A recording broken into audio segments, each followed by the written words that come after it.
shall calculate here in this video we shall calculate how we will learn how to calculate the eigenvalues for the given matrix.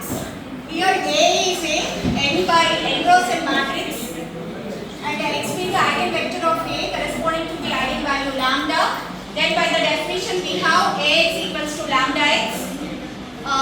Here have written Ax equals to lambda I x, where I is an identity matrix of order n and this can be written as Ax minus lambda I x equals to 0.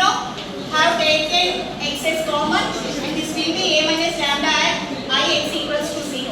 So this is nothing but a homogeneous equation. So this homogeneous equation has a non-zero solution if and only delta of A minus lambda I equals to 0. So this delta of A minus lambda I equals to 0 is called the characteristic equation for this. So this is the definition of characteristic equation. So the characteristic equation delta of A minus lambda equals to 0.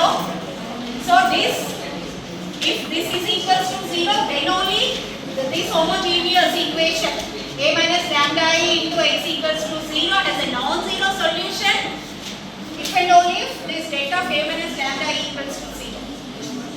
And this delta of A minus lambda I is nothing but this is a nth degree polynomial. This is a polynomial of degree n. So in general I have written this is the nth degree polynomial. This is not denoted by f of lambda. F of lambda equals to a naught lambda power n plus a1 lambda power n minus 1 plus a2 and so on. This is the nth degree polynomial. If you keep n equals to 1, then you will get a polynomial of degree 1 and this is a polynomial of degree 2 and so on. This is nothing but the quadratic equation. So in the previous class you have learned how to solve this quadratic equation. So using by calculating delta discriminator. So the formula is given by minus b plus or minus of b square minus 4ac by 2a. This is how you calculated the second degree quadratic equation.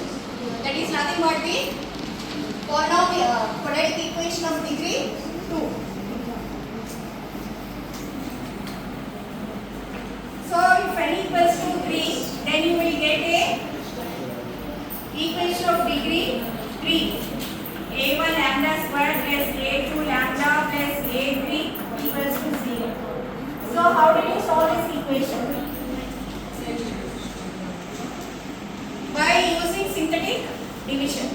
So if you go on, if you take n equals to 4 and n equals to 5, it's very difficult to solve. So for this we have used this. So we will convert the given equations into matrices and we will calculate the characteristic equation. From there you will calculate the eigenvalues and from there you will calculate the eigenvectors. So in this video we will learn how to calculate the eigenvalues. So this is the definition of the characteristic equation. Delta of A minus lambda equals to 0. So in the next video I will discuss how to calculate the characteristic eigenvalues for the given matrix.